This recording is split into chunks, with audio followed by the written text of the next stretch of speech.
ሰላም ሰላም እንዴት ናችሁ? ውድ የቻናላችን ቤተሰቦች በያላችሁበት ሰላማችሁ ብዛ። ዛሬ ይዤላችሁ የመጣሁት በከ ቤተሰቦች ቃላትን ምስረታ ነው ማለት ነው። ከከ እስከ ኮ ያሉ ፊደላትን ጽፌ በእያንዳንዶቹ ደግሞ አራት ቃላቶችን ጽፌ ይዤላችሁ መጥቻለሁ። እነዚህን ቃላቶች በደንብ አድርገን የምናይ ይሆናል ማለት ነው። እናንተ የትም ሳትሄዱ ከኔ ጋር አብራችሁ ተከታተሉ።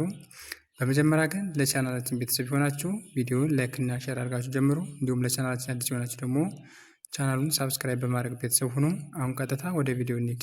ዛሬ ይዤላችሁ የመጣሁት በከ ቤተሰቦች ቃላትን ምስረታ ነው ማለት ነው። በከ ቤተሰቦች ቃላትን እየመሰረቱ የማሳያቸው ይሆናል። ፊደሉን ወደታች እንደዚህ ጽፌላችኋለሁ። እንደዚህ ወደ ጎን ደግሞ ቃላቶችን ጽፌላችኋለሁ ማለት ነው። እነዚህን ቃላቶች አብረን በጋራ የምናነብ ይሆናል ማለት ነው። እናንተም አብራችሁ ከኔ ጋር እያነበባችሁ እንዲሁም ቪዲዮውን እያቆማችሁ እየጻፋችሁ እየተለማመዳችሁ አብራችሁ ከኔ ጋር ቆዩ። በመጀመሪያ እዚህ ፊደላቶችን አነብላችኋለሁ። ከዛ ደግሞ ቃሉን ሳነብ ደግሞ መጀመሪያ ፊደሉን አነብና ቃሉን ባንድ ላይ እየጠራሁ አነብላችኋለሁ ማለት ነው። እናንተም አብራችሁ ልክ እንደኔ እየጠራችሁ እንዲሁም ቪዲዮውን እያቆማችሁ እየጻፋችሁ ተከታተሉኝ። አሁን ወደ ቪዲዮ እንሂድ። ኦኬ ይቺ ማናት ብያችኋለሁ። ከ ኩ ኪ ካ ኬ ክ ኮ። ኦኬ በእነዚህ ፊደላት ደግሞ አራት ቃላቶችን ጽፌ ይዤላችሁ መጥቻለሁ። እነዚህን ቃላቶች በደንብ አድርገን የምናይ ይሆናል ማለት ነው። አሁን ተከታተሉ። ኦኬ በከ የሰራ ነው የመጀመሪያው ቃል ከዚህ ላይ ምን ይላል? ከተማ ከተማ ይላል። ከተማ የሚለውን ስናይም ከማለት ከከ ቤተሰቦች የመጀመሪያ ፊደል ነው። ተከተ ቤተሰቦች የመጀመሪያ ፊደል፣ ማ ደግሞ ከመቤተሰቦች አራተኛ ፊደል ነው ማለት ነው። እነዚህም ፊደላቶች ስርዓት ባለው መልኩ ደርድረን ስናነባቸው ከተማ ከተማ የሚለውን ቃል ይሰጠናል ማለት ነው። ቀጣይ ደግሞ ከዚህ ላይ ምን ይላል? ከሆነ ከሆነ ይላል። ከሆነ የሚለውን ስናይ ከማለት ከቤተሰቦች የመጀመሪያ ፊደል ነው። ሁ ደግሞ ከቤተሰቦች የመጨረሻ ፊደል እና ከነ ቤተሰቦች የመጀመሪያ ፊደል ነው። እነዚህ ፊደላቶች ስርዓት ባለው መልኩ ደርድረን ስናነባቸው ከሆነ ከሆነ የሚለውን ቃል ይሰጡናል። ኦኬ በቀጣይ ደረጃ ደግሞ ከዚህ ላይ ምን ይላል? ከረመ ከረመ ይላል። ከረመ የሚለውን ስናይም ከማለት ከቤተሰቦች የመጀመሪያ ፊደል ነው። ረ ከቤተሰቦች የመጀመሪያ ፊደል፣ መም ከቤተሰቦች የመጀመሪያ ፊደል ነው። እነዚህ ፊደላቶች ስርዓት ባለው መልኩ ደርድረን ስናነባቸው ከረመ ከረመ የሚለውን ቃል ይሰጡናል ማለት ነው። ኦኬ በቀጣይ ደረጃ ደግሞ ከዚህ ላይ የሚላል ከበረ ከበረ ይላል። ከበረ የሚለውን ስናይ ከማለት ከቤተሰቦች የመጀመሪያ ፊደል ነው። በቤተሰቦች የመጀመሪያ ፊደል፣ ረ ከቤተሰቦች የመጀመሪያ ፊደል። እነዚህም ፊደላቶች ስርዓት ባለው መልኩ ደርድረን ስናነባቸው ከበረ ከበረ የሚለውን ቃል ይሰጡናል ማለት ነው። አሁን ያነበብናቸው ደግሞ በከ የመሰረትናቸው ቃላቶች ነው። ቀጣይ በሁለተኛው በከ ቤተሰብ በኩ የመሰረትናቸው ቃላቶችን አብረን በጋራ እናነባለን ማለት ነው። የመጀመሪያው ቃል ከዚህ ላይ ይላል ኩባያ ኩባያ ይላል። ኩባያ የሚለውን ስናይ ኩ ማለት ከቤተሰቦች ሁለተኛ ፊደል ነው። ባ ደግሞ ከቤተሰቦች አራተኛ ፊደል ነው። ያ ከቤተሰቦች አራተኛ ፊደል ነው። እነዚህም ፊደላቶች ስርዓት ባለው መልኩ ደርድረን ስናነባቸው ኩባያ ኩባያ የሚለውን ቃል ይሰጠናል። በቀጣይ ደረጃ ከዚህ ላይ ይላል ኩንታል ኩንታል ይላል። ኩንታል የሚለውን ስናይ ኩ ማለት ከቤተሰቦች ሁለተኛ ፊደል ነው። ን ከቤተሰቦች ስድስተኛ ፊደል ነው። ታ ከቤተሰቦች አራተኛ ፊደል ነው። ል ከቤተሰቦች ስድስተኛ ፊደል ነው። እነዚህም ፊደላቶች ስርዓት ባለው መልኩ ደርድረን ስናነባቸው ኩንታል ኩንታል የሚለውን ቃል እናገኛለን። በቀጣይ ደግሞ ከዚህ ላይ ይላል ኩራት ኩራት ይላል። ኩራት የሚለውን ስናይ ኩ ማለት ከቤተሰቦች ሁለተኛ ፊደል ነው። ራ ከቤተሰቦች አራተኛ ፊደል ነው። ት ከቤተሰቦች ስድስተኛ ፊደል ነው።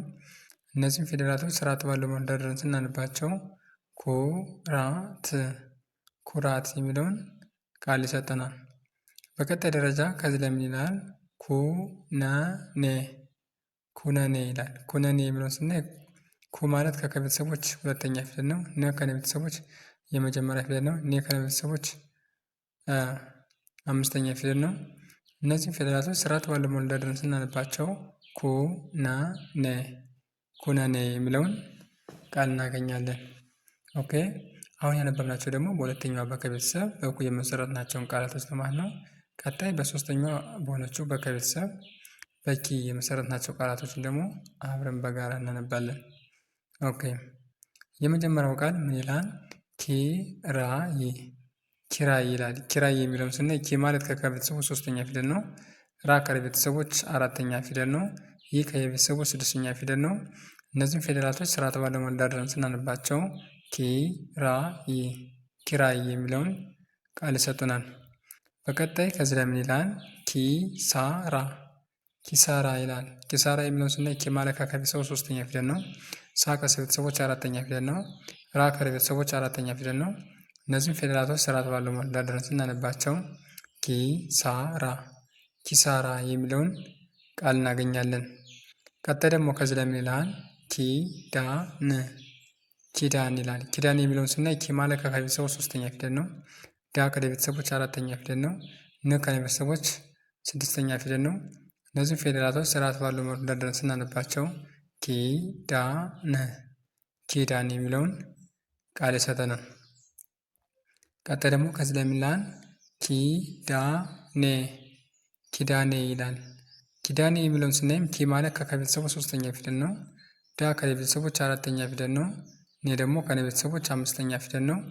እነዚህም ፊደላቶች ስርዓት ባለው መደርደር ስናነባቸው ኪዳኔ ኪዳኔ የሚለውን ቃል እናገኛለን። ኦኬ አሁን ደግሞ ያነበብናቸው ሶስተኛ በሆነችው በከቤተሰብ በኪ የመሰረትናቸውን ቃላቶች ነው ማለት ነው። ቀጣይ በአራተኛው በከቤተሰብ በካ የመሰረትናቸው ቃላቶችን ደግሞ በጋራ እናነባለን ማለት ነው። የመጀመሪያው ቃል ከዚህ ላይ ይላል ካህን ካህን ይላል። ካህን የሚለውን ስናይም ካ ማለት ከቤተሰቦች አራተኛ ፊደል ነው። ህ ከቤተሰቦች ስድስተኛ ፊደል ነው። ን ከቤተሰቦች ስድስተኛ ፊደል ነው። እነዚህም ፊደላቶች ስርዓት ባለው መልኩ ደርድረን ስናነባቸው ካህን ካህን የሚለውን ቃል ይሰጠናል። ቀጣይ ደግሞ ከዚህ ላይ ምን ይላል? ካሳሁን ካሳሁን ይላል። ካሳሁን የሚለውን ስናይ ካ ማለት ከቤተሰቦች አራተኛ ፊደል ነው። ሳ ከቤተሰቦች አራተኛ ፊደል፣ ሁ ከቤተሰቦች ሁለተኛ ፊደል፣ ን ከቤተሰቦች ስድስተኛ ፊደል። እነዚህም ፊደላቶች ስርዓት ባለው መልኩ ደርድረን ስናነባቸው ካሳሁን ካሳሁን የሚለውን ቃል እናገኛለን። በቀጣይ ከዚህ ላይ ምን ይላል? ካድሬ ካድሬ ይላል። ካድሬ የሚለውን ስናይ ካ ማለት ከቤተሰቦች አራተኛ ፊደል ነው። ድ ከቤተሰቦች ስድስተኛ ፊደል ነው። ሬ ከቤተሰቦች አምስተኛ ፊደል ነው። እነዚህም ፊደላቶች ስርዓት ባለው መልኩ ደርድረን ስናነባቸው ካድሬ ካድሬ የሚለውን ቃል ይሰጡናል። ቀጣይ ከዚህ ላይ ምን ይላል? ካሳ ካሳ ይላል። ካሳ የሚለውን ስናይ ካ ማለት ከቤተሰቦች አራተኛ ፊደል ነው። ሳ ከቤተሰቦች አራተኛ ፊደል። እነዚህም ፊደላቶች ስርዓት ባለው መልኩ ደርድረን ስናነባቸው ካሳ ካሳ የሚለውን ቃል እናገኛለን። ኦኬ አሁን ደግሞ አራተኛ በሆነችው በከቤተሰብ በካ የመሰረትናቸውን ቃላቶች አንብበናል ማለት ነው። ቀጣይ በአምስተኛው በከቤተሰብ በኬ የመሰረትናቸውን ቃላቶችን ደግሞ አብረን በጋራ እናንብባቸው። ኦኬ የመጀመሪያው ቃል ምን ይላል? ከዚህ ላይም ኬንያ ኬንያ ይላል። ኬንያ የሚለውን ስናይ ኬ ማለት ከቤተሰቦች አምስተኛ ፊደል ነው። ን ከቤተሰቦች ስድስተኛ ፊደል ነው። ያ ከቤተሰቦች አራተኛ ፊደል ነው። እነዚህም ፊደላቶች ስርዓት ባለው መልኩ ደርድረን ስናነባቸው ኬንያ ኬንያ የሚለውን ቃል እናገኛለን። ቀጣይ ደግሞ ከዚህ ላይ ምን ይላል? ኬሚካል ኬሚካል ይላል። ኬሚካል የሚለውን ስናይ ኬ ማለት ከቤተሰቦች አምስተኛ ፊደል ነው። ሚ ከቤተሰቦች ሶስተኛ ፊደል ነው። ካ ከቤተሰቦች አራተኛ ፊደል ነው። ል ከቤተሰቦች ስድስተኛ ፊደል ነው። እነዚህም ፊደላቶች ስርዓት ባለው መልኩ ደርድረን ስናነባቸው ኬሚካል ኬሚካል የሚለውን ቃል እንሰጠናል ማለት ነው። ምን ይላል ማለት ነው? ኬሚካል ኬሚካል የሚለውን ቃል ይሰጠናል። ቀጣይ ደግሞ ከዚህ ላይ ምን ይላል? ኬክ ኬክ ይላል። ኬክ የሚለውን ስናይ ኬ ማለት ከቤተሰቦች አምስተኛ ፊደል ነው። ክ ከቤተሰቦች ስድስተኛ ፊደል ነው። እነዚህም ፊደላቶች ስርዓት ባለው መልኩ ደርድረን ስናነባቸው ኬክ ኬክ የሚለውን ቃል እናገኛለን። ቀጣይ ደግሞ ከዚህ ላይ ምን ይላል? ኬላ ኬላ ይላል። ኬላ የሚለውን ስናይ ኬ ማለት ከቤተሰቦች አምስተኛ ፊደል ነው። ላ ከለቤተሰቦች አራተኛ ፊደል ነው። እነዚህም ፊደላቶች ስርዓት ባለው መደርደር ስናነባቸው ኬላ ኬላ የሚለውን ቃል እናገኛለን። ኦኬ አሁን ደግሞ ያነበብናቸው አምስተኛ በሆነችው በከ ቤተሰብ በኬ የመሰረትናቸውን ቃላቶችን ነው። ቀጣይ ስድስተኛ በሆነችው በከ ቤተሰብ በክ የመሰረትናቸው ቃላቶችን ደግሞ አብረን በጋራ እናነባለን። የመጀመሪያው ቃል ምን ይላል? ከዚህ ላይ ክልል ክልል ይላል። ክልል የሚለውን ስናይ ክ ማለት ከቤተሰቦች ስድስተኛ ፊደል ነው። ልም ከለቤተሰቦች ስድስተኛ ፊደል ነው። በተመሳሳይ ል ከለቤተሰቦች ስድስተኛ ፊደል። እዚህ ላይ ል ሁለት ጊዜ እንጠቀምናት አይደለ? ስናነባትም ሁለቴ እናነባታለን ማለት ነው። ኦኬ ስለዚህ እነዚህም ፊደላቶች ስርዓት ባለው መልኩ ደርድረን ስናነባቸው ክልል ክልል የሚለውን ቃል እናገኛለን። በቀጣይ ደረጃ ከዚህ ላይ ምን ይላል? ክፍል ክፍል ይላል። ክፍል የሚለውን ስናይ ክ ማለት ከቤተሰቦች ስድስተኛ ፊደል ነው። ፍ ከቤተሰቦች ስድስተኛ ፊደል፣ ል ከቤተሰቦች ስድስተኛ ፊደል። እነዚህም ፊደላቶች ስርዓት ባለው መልኩ ደርድረን ስናነባቸው ክፍል ክፍል የሚለውን ቃል እናገኛለን። ቀጣይ ከዚህ ላይ ምን ይላል? ክፍያ ክፍያ ይላል። ክፍያ የሚለውን ስናይ ክ ማለት ከቤተሰቦች ስድስተኛ ፊደል ነው። ፍ ከቤተሰቦች ስድስተኛ ፊደል ነው። ያ ከየቤተሰቦች አራተኛ ፊደል ነው።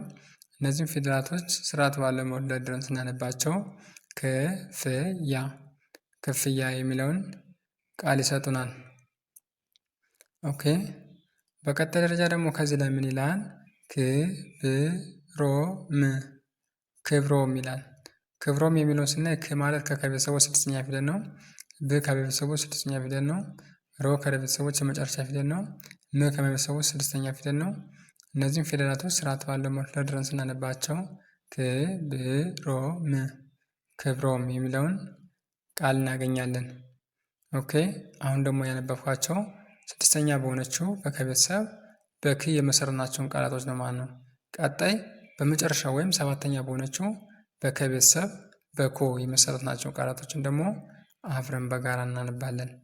የመጀመሪያው ቃል ከዚህ ላይ ምን ይላል? ኮሚቴ ኮሚቴ ይላል። ኮሚቴ የሚለውን ስናይ ኮ ማለት ከቤተሰቦች የመጨረሻ ወይም ሰባተኛ ፊደል ነው። ሚ ከቤተሰቦች ሶስተኛ ፊደል ነው። ቴ ከቤተሰቦች አምስተኛ ፊደል ነው። እነዚህም ፊደላቶች ስርዓት ባለው መልኩ ደርድረን ስናነባቸው ኮሚቴ ኮሚቴ የሚለውን ቃል ማግኘት እንችላለን። በቀጣይ ደረጃ ደግሞ ከዚህ ላይ ምን ይላል? ኮሌጅ ኮሌጅ ይላል። ኮሌጅ የሚለውን ስናይ ኮ ከቤተሰቦች ሰባተኛ ወይም የመጨረሻ ፊደል ነው። ሌ ከቤተሰቦች አምስተኛ ፊደል ነው። ጅ ከቤተሰቦች ስድስተኛ ፊደል ነው። እነዚህም ፊደላቶች ስርዓት ባለው መልኩ ደርድረን ስናነባቸው ኮሌጅ ኮሌጅ የሚለውን ቃል ይሰጡናል። ቀጣይ ደግሞ ከዚህ ላይ ምን ይላል? ኮረቻ ኮረቻ ይላል። ኮረቻ የሚለውን ስናይ ኮ ማለት ከቤተሰቦች ሰባተኛ ፊደል ነው። ረ ከቤተሰቦች የመጀመሪያ ፊደል ነው። ቻ ከቤተሰቦች አራተኛ ፊደል ነው። እነዚህም ፊደላቶች ስርዓት ባለው መልኩ ደርድረን ስናነባቸው ኮረቻ ኮረቻ የሚለውን ቃል ይሰጡናል። ቀጣይ ደግሞ ከዚህ ላይ ምን ይላል? ኮነነ ኮነነ ይላል። ኮነነ የሚለውን ስናይ ኮ ማለት ከቤተሰቦች የመጨረሻ ፊደል ነው። ነ ከቤተሰቦች የመጀመሪያ ፊደል፣ በተመሳሳይ ነ ከቤተሰቦች የመጀመሪያ ፊደል ነው። እነዚህም ፊደላቶች ስርዓት ባለው መልኩ ደርድረን ስናነባቸው ኮነነ ኮነነ የሚለውን ቃል ማግኘት እንችላለን ማለት ነው። ኦኬ እንደዚህ እያደረጋችሁ እስከሚገባችሁ ድረስ በደንብ አድርጋችሁ ማንበብ ይጠበቅባችኋል ማለት ነው። ካነበባችሁ በኋላ ደግሞ ቪዲዮውን እያቆማችሁ እየጻፋችሁ መለማመድ ለእናንተ ግዴታ ይሆናል ማለት ነው። ማንበብ ብቻ ምንም ጥቅም ስላሌለው ቪዲዮውን እያቆማችሁ እየጻፋችሁ መለማመድ አለባችሁ ማለት ነው። እንደዚህ እያደረጋችሁ ተለማመዱ። ዛሬ ይዤላችሁ የመጣው ቪዲዮ ይህን ይመስላል። ቪዲዮ ከተመቻችሁ ቪዲዮውን ላይክ፣ ሼር እና ሳብስክራይብ ማድረጋችሁን እንዳትረሱ። እንዲሁም ኦንላይን መማር ለምትፈልጉ ታች ላይ በማስቀምጥላችሁ ስልክ ቁጥር በ09 18 03 4685 ላይ በኢሞ በቴሌግራም እና በዋትሳፕ በመደወል ትምህርታችሁን መከታተል ትችላላችሁ። ዛሬ ይዤላችሁ የመጣው ቪዲዮ ይህን ይመስላል። ቀጣይ ደግሞ ሌሎች ቪዲዮዎች ይዤላችሁ እስከምመለስ መልካም ጊዜ፣ ቸርን ሰንብት።